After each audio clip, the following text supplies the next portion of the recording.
Bonjour Michel Dalmas. Bonjour Jean-Philippe. Michel Dalmas, vous êtes professeur à ICD Business Absolument. School, groupe IGS. Ouais. Vous êtes directeur de l'Institut prospectif des métiers du commerce. Complètement. Il y a des préjugés, on ne va pas se voiler la face, il y a des préjugés qui ne sont pas tout à fait favorables au commerce. Alors oui, ça c'est vraiment notre objectif à l'Institut, en fait, c'est de renouveler la réflexion sur les métiers du commerce. C'est-à-dire que depuis la nuit des temps, comme écriraient les écoliers, les métiers du commerce ont eu mauvaise réputation. Et tout l'enjeu justement de l'Institut, c'est de renouveler le regard que l'on a sur les métiers du commerce et de leur redonner leur lettre de noblesse. Et ça, c'est vraiment très important.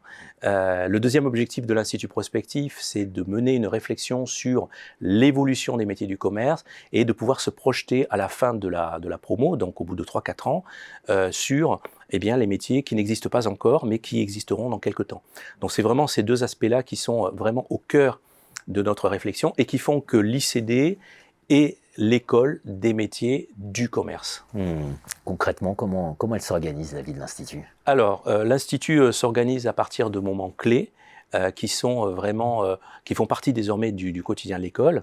Donc, je dirais le premier de ces moments, ce sont des conférences à destination donc, des étudiants et des professionnels sur des sujets qui concernent l'évolution des métiers du commerce. Donc ça, c'est vraiment très important, avec évidemment des experts, Isabelle Barthes, Yann Hervé Martin, Olivier Badeau, Jean-François Lemoine, j'en passe et des meilleurs.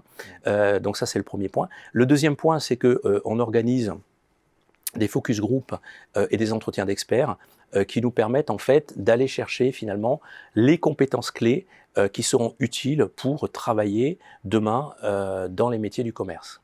Avec, je dirais comme conseil, Aline Skornek, qui est vraiment référente depuis plus de 15 ans sur l'évolution et la prospective métier.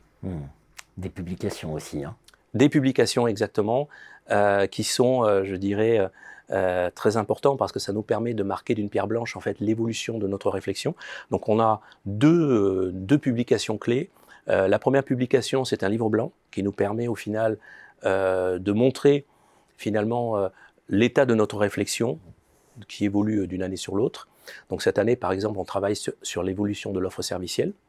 Et puis, des publications qui sont écrites cette fois-ci par des auteurs et qui permettent de renouveler le regard sur les métiers du commerce.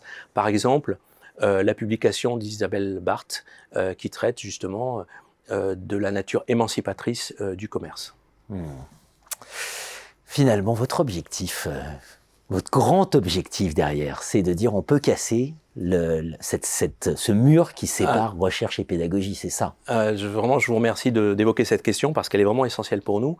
C'est vraiment de rentrer dans une optique différente de la recherche. C'est-à-dire que la recherche n'est pas une chasse gardée et comme dans les pays anglo-saxons qui sont vraiment en avant sur cette démarche, on souhaite vraiment démontrer que la recherche doit être diffusée auprès du plus grand nombre, en particulier auprès de nos étudiants.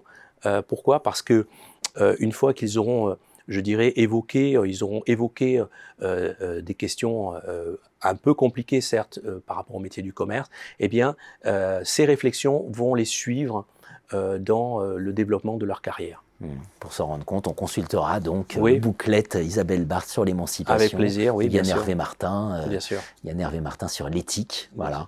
C'est un beau défi. C'est un beau défi dans la culture française que de redonner ces lettres de noblesse au métier du commerce. Absolument, absolument. On s'aperçoit finalement que malheureusement, dans notre culture, peut-être, les métiers du commerce, comme certains métiers manuels entre guillemets, ont été un peu laissés de côté en préférant des métiers entre guillemets plus nobles et on se rend compte en fait que c'est une erreur parce que les métiers du commerce ouvrent, je dirais, à des échanges, à des relations, à une émancipation et puis à la possibilité, je dirais, de développer aussi, de permettre aux autres, à certains pays de se développer. Merci Michel Dalmas. Merci Jean-Philippe.